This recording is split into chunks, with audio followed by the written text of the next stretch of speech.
¿Cómo están? Les doy la bienvenida, Manuel González Oropesa. Me empiezo a inaugurar en el canal de YouTube que voy a tener el privilegio de ir alimentando semanalmente o quincenalmente. Soy profesor de la Facultad de Derecho de la Universidad Nacional desde hace 40 años y en esos 40 años he acopiado temas, dudas, preguntas que me servirían para responderlas en un ambiente informal, agradable, como el de esta página YouTube.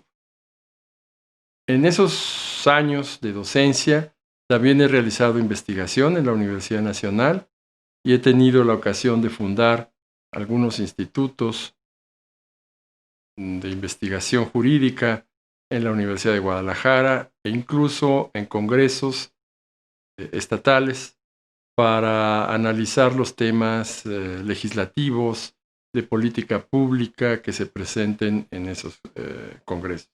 He optado por grabar pequeñas cápsulas que aborden temas actuales o temas históricos o temas interesantes en general. Espero que puedan ustedes disfrutar de cada uno de los temas que abordaría. Tengo en primer término un aspecto importante de nuestra relación con Estados Unidos. Creo que en las transformaciones que hemos pasado en nuestro país, la última transformación que se plantea, no ha tenido la debida atención a las relaciones exteriores, las relaciones internacionales de México con Estados Unidos particularmente. Esto no significa que no hayamos tenido una buena relación con todos los demás países, incluyendo Estados Unidos. Pero creo que vale la pena al público mexicano analizar la problemática que hay en torno a temas que este año suceden y van a suceder.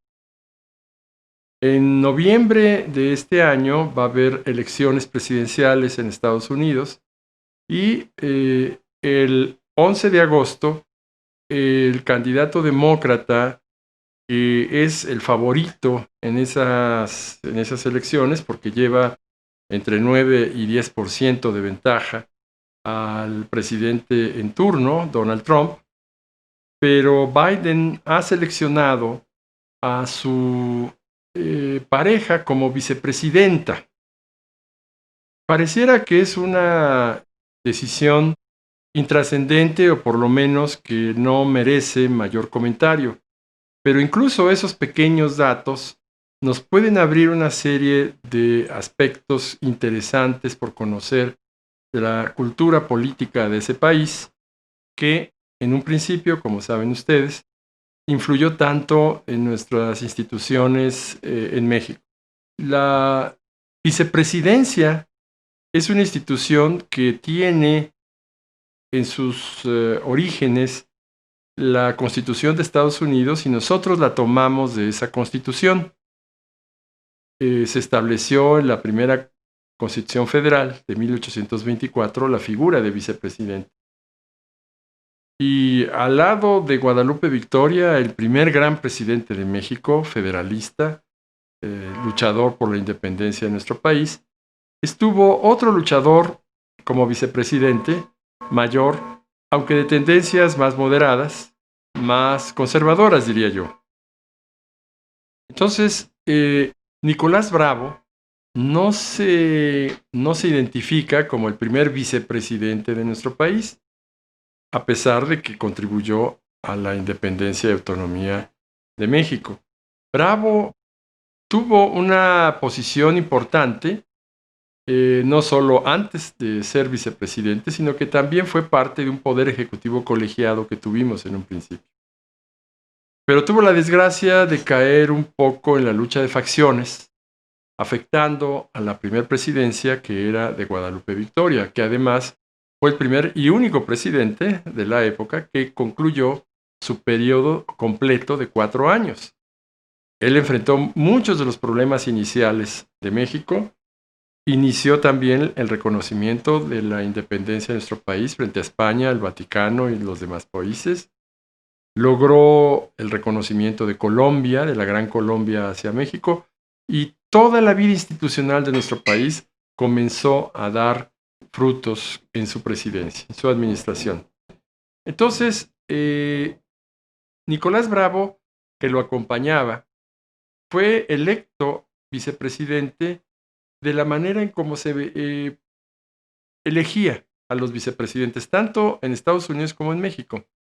No había una fórmula de presidente-vicepresidente, sino que cada candidato a la presidencia se presentaba a las elecciones y el que ganaba los votos era el presidente en turno. El que seguía en la votación, o sea, el segundo lugar, era el vicepresidente.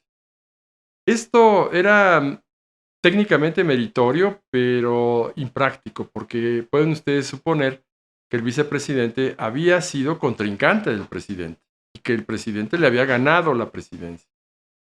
Entonces, Nicolás Bravo era el segundo en ocupar esa posición, y debido a las logias masónicas a las cuales estaban imbricadas en nuestro sistema, el presidente pertenecía a una logia yorquina y el vicepresidente a la logia escocesa. Entonces, no había partidos políticos, no estaban permitidos, sino se permitieron hasta 1911.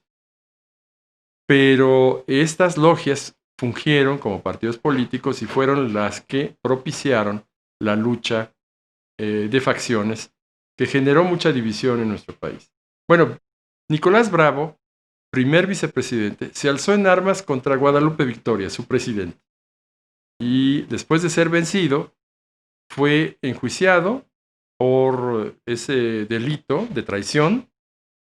Fue exonerado Bravo porque sus méritos a la independencia de México los consideró el Congreso de la época y no le aplicó ninguna sanción. Pero ahí empezó un poco mal el desarrollo de la vicepresidencia en nuestro país, que es una buena idea porque en caso de falta de un presidente, inmediatamente el vicepresidente puede tomar posesión de sustituto en el régimen del Poder Ejecutivo. Estas y otras muchas agravios pasaron en el Poder Ejecutivo de la primera parte del siglo XIX. Estados Unidos tuvo también ese defecto, pero los presidentes no tuvieron la lucha de pasiones que los vicepresidentes pudieron haber enderezado en contra de ellos. Washington, el primer presidente, tuvo al primer vicepresidente, que fue John Adams, que si bien tenía mucha ambición, pero Washington, por su carácter de padre de la patria, pues podía poner orden en estas ambiciones. El problema empezó con Thomas Jefferson a inicios del siglo XIX, en 1800. Jefferson tuvo un desafortunado vicepresidente que en realidad se salvó de ser juzgado de traición en Estados Unidos, y nosotros no lo perdonamos porque Aaron Burr, B-U-R-R, Aaron Burr fue el vicepresidente de Thomas Jefferson, que traicionó la confianza y empañó la presidencia de Jefferson, pero no logró totalmente empañarla porque Jefferson tenía una gran presencia en el electorado. Aaron Burr se recuerda en México porque él organizó una invasión a nuestro territorio cuando era Nueva España, porque pretendía ocupar el territorio de México y proclamarse emperador de México. Imagínense ustedes. Afortunadamente estas confabulaciones no tuvieron mayor éxito, pero ese es el primer vicepresidente que tuvo problemas con su presidente, porque lo tuvo que remover, y desafortunadamente el primero que tuvo una acción en contra de México. Burr también es recordado porque fue el encargado de matar, eliminar en un duelo al gran constructor de las instituciones de Estados Unidos, que fue Alexander Hamilton. La obra de Hamilton, que está en el teatro, en el cine también, rememora ese capítulo triste de Bohr matando a Hamilton en un duelo. Pero bueno, estos son los antecedentes interesantes de los dos países en cuanto a la figura de vicepresidente. Déjenme decirles que la figura de vicepresidente, que en México se extingue en 1857 con la Constitución, aunque después Porfirio Díaz la trata de revivir, dada su avanzada edad en la presidencia, pero a partir de 57 podemos decir nosotros que no tenemos esta figura de vicepresidente. Pero, ¿qué ha sido de esta figura en los Estados Unidos? ¿Qué interés o utilidad ha tenido para el presidente de los Estados Unidos? En un principio, quiero citar 3 frases que no dejan de ser interesantes. Y la primera frase es de Theodore Roosevelt, que se inicia como presidente en el siglo XX, pero con cierta toque, Roosevelt, que es el tío de Franklin Delano Roosevelt, que quizás sea más conocido, que tuvo expresiones como la siguiente: me gustaría ser incluso un profesor de historia antes de que ser vicepresidente. Es decir, la vicepresidencia no vale nada, no tiene ningún interés, el presidente es el que tiene toda la influencia, el vicepresidente no, está ahí en stand-by, listo cuando se llame. Y una persona tan ambiciosa como Roosevelt, acuérdense que invadió Cuba y se provocó la guerra con España, y fue bastante sanguinario en esa guerra, decía: yo para la vicepresidencia no le doy ningún valor, preferiría ser profesor de historia. A todos los profesores que nos gusta la historia no compartimos, por supuesto, esa expresión. Pero también con Woodrow Wilson, su vicepresidente, Thomas Marshall, fue alguien que despreciaba la vicepresidencia siendo vicepresidente. Y Marshall, de manera cómica, decía: había una vez 2 hermanos. Uno de ellos huyó al mar y no se supo más de él. Otro fue vicepresidente y tampoco se supo de él. O sea, los 2 no tienen ninguna impronta en la historia del país.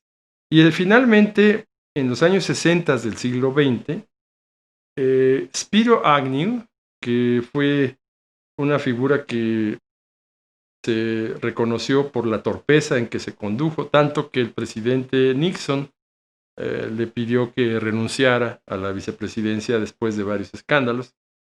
Pero Agnew mencionó que la vicepresidencia nos permite valorar aquella oportunidad en la política de que al hombre lo pone en una posición potencialmente desconocida a cualquier persona.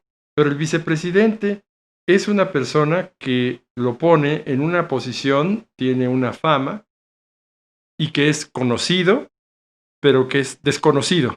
Conocido, pero desconocido. Es decir, sube a la popularidad por la vicepresidencia, pero es desconocido. Hay muchos libros, quizá uno de ellos que me llamó la atención y que es reciente, este libro de 2018, por ejemplo, significa un libro sobre la vicepresidencia, el primero en la línea. Y esto es lo que significa: el vicepresidente es el primero en la línea de sucesión al presidente. Ahora, Biden, el pretendido futuro presidente de los Estados Unidos a partir del próximo año, seleccionó a una mujer senadora de California que se llama, como saben ustedes, Kamala Harris. Ese acto es considerado trascendente para Biden, aunque todos los autores coinciden de que el nombramiento del vicepresidente puede no influir en la votación, puede no ser contundente para que un presidente tenga una buena posición en las elecciones. Lo que sí es que coinciden que ahora el nombramiento del vicepresidente, que se hace poco antes de la convención de los representantes del respectivo partido, en este caso antes de la convención demócrata, es el primer acto significativo de un candidato a la presidencia. ¿Esto qué quiere decir? Que es el primer acto por el cual un candidato a la presidencia muestra cuál es su ideología y muestra incluso su personalidad. Hubo muchos vicepresidentes que tuvieron la posición gracias a ciertas manipulaciones políticas, pero que el presidente que fue en turno no estaba de acuerdo con esa figura. Por ejemplo, un caso es el de Dwight Eisenhower, Ike Eisenhower. No sé si hayan escuchado el nombre de Eisenhower, pero Eisenhower fue un héroe de la Segunda Guerra Mundial. Fue el encargado de las fuerzas aliadas en Europa por parte de Estados Unidos y fue el que pues consumó múltiples victorias para Estados Unidos en ese periodo. Déjenme abrir un paréntesis porque Eisenhower también tiene un antecedente interesante. No pudo con Pancho Villa. Eisenhower en los años iniciales del siglo XX fue un teniente al mando del general Patton, otra leyenda bélica de ese país, porque recordarán ustedes que Pancho Villa tuvo los arrestos como para invadir territorio de los Estados Unidos, un pueblo polvoriento en Nuevo México, que se llama Columbus, y que en realidad lo único histórico que ha pasado ahí es que lo invadió Pancho Villa. Y ahí está en todas las partes, en la única calle que tiene. Aquí estuvo Pancho Villa y lo invadió. Claro, no podía permitir Estados Unidos, al borde de la Primera Guerra Mundial, esa afrenta, y entonces, en lugar de pedir la extradición a Venustiano Carranza, mandó un grupo de soldados comandados por Patton, y había entonces entre sus soldados el teniente Eisenhower, que sería futuro presidente de Estados Unidos. Entonces, Eisenhower seleccionó a regañadientes a un republicano joven entonces, no llegaba a los 40 años, que fue de California y se llamó Richard Nixon. Desde entonces Nixon mostró un poco sus tendencias a la corrupción, fue acusado de malversar los fondos del partido y de alguna manera tuvo problemas serios, de tanto que Eisenhower, por más que las personas del partido le proponían ser el vicepresidente, Eisenhower dudó mucho y en varias ocasiones estuvo a punto de removerlo como vicepresidente, porque ya en esta etapa se consolida la fórmula, llamada fórmula de presidente y vicepresidente. El presidente selecciona al vicepresidente. Pues bien, Kamala Harris es la nueva candidata o precandidata. Ese fue el primer acto de Biden, la seleccionó a ella. ¿Por qué la habrá seleccionado? Bueno, yo creo que se especula primero porque Biden quiere mandar un mensaje, que él estará abierto a la diversidad de la sociedad de Estados Unidos, porque Kamala es hija de padres, uno jamaiquino y la otra hindú, es decir, se asimila a que es nativa americana, pero realmente no desciende de los pueblos aborígenes de Estados Unidos. Ella, por un lado, es mestiza de parte de su padre y también de parte de su madre es hindú. Entonces, en cuanto a su etnia, es muy interesante que no le preocupó a Biden seleccionarla, porque además ha sido una mujer, independientemente de su raza, que para los Estados Unidos la raza es lo más importante, para nosotros no, afortunadamente, pero Biden la selecciona porque ella ha tenido una carrera exitosa, tiene 55 años de edad, y a los 55 años de edad ha sido una procuradora exitosa en California, quizá demasiado eficiente, dicen sus retractores, porque has tenido mano dura con relación al crimen en California y se ha comportado siempre como la primera, una lideresa importante en la política. Es una mujer crítica, es una mujer que dice su opinión, no la oculta, no es política en ese sentido, en el sentido tradicional que conocemos. Ha llegado incluso en la preselección de candidatos demócratas a enfrentarse al propio Biden, cuando todavía Biden no tenía esta certeza en ser el candidato por el partido, y ella fue muy dura en criticar a Biden para sus políticas, sus opiniones sobre la discriminación racial de los niños, lo que se llama en Estados Unidos el busing, el que los niños se integren en los distritos escolares a través de el envío de los niños a otros distritos y el envío de distintas transportaciones públicas para que se integren las escuelas. Integrándose las escuelas, esto es un ideal que viene desde los años 50 del siglo XX, en donde los tribunales ordenaron integrar las escuelas en esto.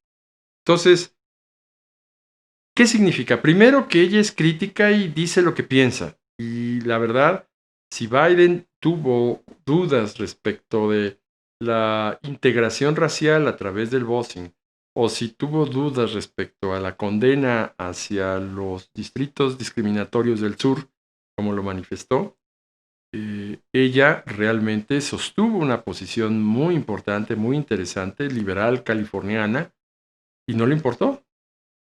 Pero también hay que conceder que el que Biden seleccionara a una candidata como Kamala Harris dice muy bien de él, porque a diferencia de Trump, que no permite que nadie le lleve la contra, que nadie opine en contra de él, porque si no lo remueve.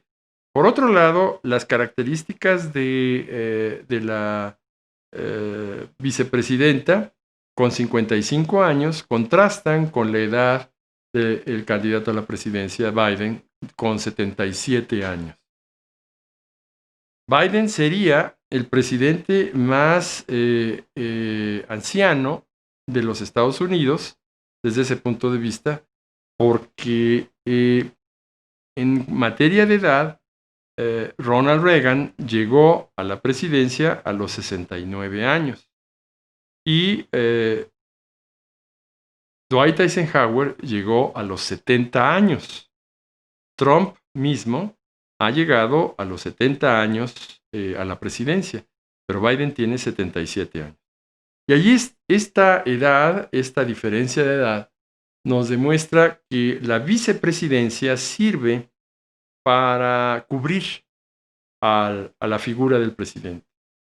No está descartado que al presidente, si es Biden, le pueda ocurrir alguna enfermedad, pueda tener algún impedimento para seguir gobernando, como lo han tenido muchos. Voy a decir brevemente algunos. Entonces, tiene la fórmula democrática para la presidencia, un respaldo en una vicepresidencia joven, energética, y con conocimiento de parte del gobierno. Esto es muy importante. Biden ha dicho que él, de llegar a la presidencia, sería una figura transitoria. Él se considera como una figura transitoria, pues la figura que puede vencer al portento que es Trump, en el sentido que es un verdadero pues autócrata, diría. Yo no creí que Estados Unidos cayera tan bajo, la verdad. Obama, en cuanto a al fondo de la negritud, digamos, si se me permite, Obama era criticado por algunos afroamericanos por no ser particularmente negro. Ustedes saben que Obama era mestizo. Su madre era blanca, una americana, su padre era etíope, y quizá van a emprenderla contra Kamala Harris porque tampoco es 100% pura negra, pero tampoco es 100% pues prácticamente nada, porque es jamaiquina por un lado e hindú por el otro. Pero ese es el mensaje que quiere dar Biden con la selección de su vicepresidente. El vicepresidente es potencialmente un candidato a la presidencia. Hay que tenerlo presente. Esa es la gran importancia de los presidentes en transición. Cuando un presidente en transición cae en discapacidad, la fórmula de la enmienda 25 de los Estados Unidos hace que el vicepresidente sustituya al presidente. Y ha habido 14 vicepresidentes que han sustituido al presidente. De esos presidentes sustituidos, 8 han sido muertos.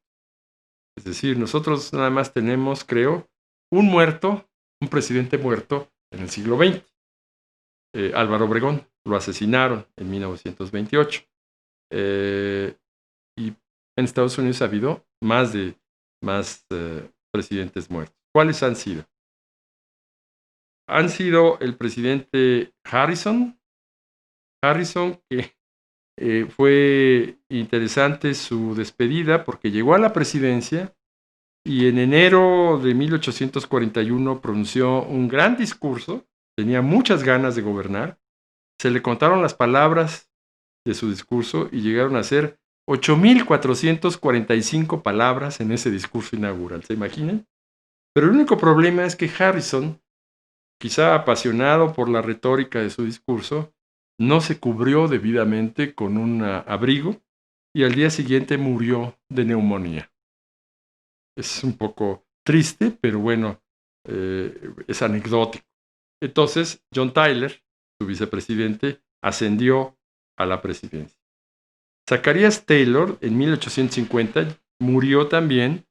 Este general invadió México y llegó a la presidencia, pero murió en 1850 y Millard Fillmore fue el vicepresidente que lo sustituye. Lincoln, como es bien sabido, en 1865 es asesinado en el Teatro Ford y su vicepresidente Andrew Johnson asciende a la presidencia. Este ascenso de Andrew Johnson, no hay que confundirlo con Lyndon Johnson, este es de 1865, tuvo un debate muy importante porque fue el único que, siendo presidente ya en funciones, fue sometido a un juicio político por despedir al secretario de guerra cuando la ley de ese momento no lo permitía a menos que hubiera un acuerdo con el Senado. Y él no lo logró y lo despidió y entonces el Congreso trató de removerlo. No fue removido, es el único juicio político que ha sido sustanciado hasta el final. No logró el Congreso removerlo solamente por un voto que le salvó, lo exoneró de esa remoción. Ya después viene otro presidente, James Garfield, de 1881, y que lo sustituye Chester Arthur. Aquí Garfield, presidente, fue asesinado por una persona que no tenía mucha capacidad mental, pero que exigía del presidente que lo nombrara cónsul en París o en Viena. Le planteaba la disyuntiva al presidente. nómbreme por mis méritos cónsul en París o en Viena. Y como Garfield no lo atendió, entonces en el primer momento, con la segunda enmienda y la libertad de portar armas y todo, lo mató, siendo el cuarto presidente en morir. Siguió inmediatamente William McKinley en 1901, en donde Theodore Roosevelt lo sustituye. Y hay muchos otros. Franklin Roosevelt también muere. Él no fue asesinado. Él muere en su tercer reelección por una enfermedad. Por cierto, McKinley es asesinado en 1901 por una persona también privada de sus facultades mentales, porque él consideraba que McKinley iba a reelegirse 3 veces. Esta reelección por tercera ocasión es un tanto simpática, porque Trump acaba de anunciar, aunque todavía no son la primera reelección, Trump acaba de anunciar que él promovería una segunda reelección, como si tuviera tanta popularidad. Kennedy, como sabemos, fue asesinado. Nixon renunció en 1974. Entonces, los vicepresidentes han tenido su papel protagónico algunas veces. Por ejemplo, Theodore Roosevelt tuvo un papel protagónico de vicepresidente, saltar a presidente, y fue un presidente progresista, no por ser liberal, sino por el movimiento progresista contra los monopolios y muchas otras políticas que hicieron de este presidente una figura pública. Harry Truman sustituye a Roosevelt después de la Segunda Guerra Mundial. Bueno, al final de la Segunda Guerra Mundial. Y hay que recordar que Truman es el que asume la responsabilidad de enviar, de mandar y de atacar Japón con la bomba atómica, Hiroshima y Nagasaki. Entonces, ese hombre de Missouri, mediocre, pues fue el que decidió el envío de la bomba atómica. La verdad es de que el vicepresidente está para balancear la fórmula presidencial, balancearla en el punto de vista geográfico. Si es un presidente de Nueva Inglaterra, escogen, como fue Kennedy, por ejemplo, escogen a un vicepresidente de Texas o del sur, para que él tenga, digamos, presencia en las dos partes de ese país. Y realmente han jugado un papel interesante, como es el caso de Bush, padre, que fue vicepresidente durante la presidencia de Ronald Reagan y se presenta después como candidato a la presidencia y gana la presidencia. Puede ser que, dependiendo del historial político y el desempeño de Kamala, puede ser que estemos hablando de una digna candidata a la presidencia, la primera mujer, además de una etnia pues tan diversa, en poder ser postulada para la presidencia. Hay que recordar, por ejemplo, que en la elección en que se presenta Obama por primera vez y contrincante de fórmula en su partido fue Clinton, Hillary Clinton, Obama gana por la preferencia que se tiene al sexo masculino en la presidencia, a pesar, se decía, de que fuera negro. El electorado americano estaría más proclive a votar por un hombre que por una mujer.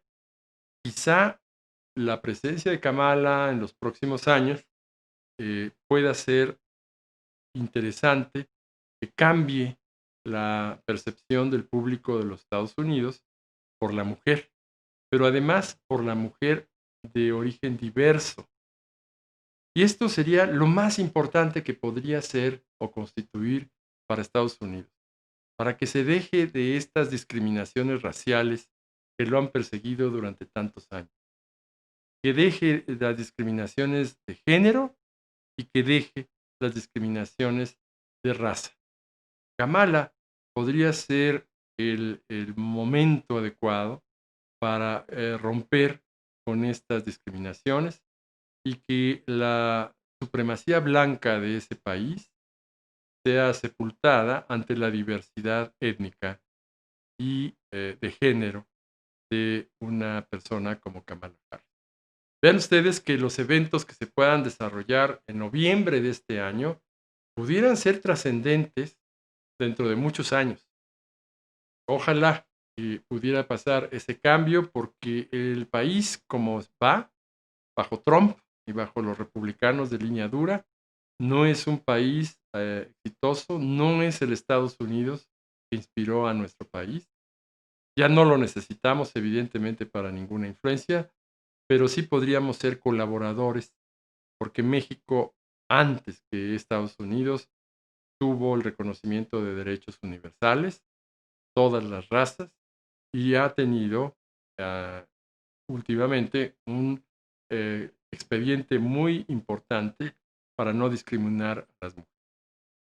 Muchas gracias, les agradezco su atención y en pronto tendremos una nueva participación. Espero que les guste.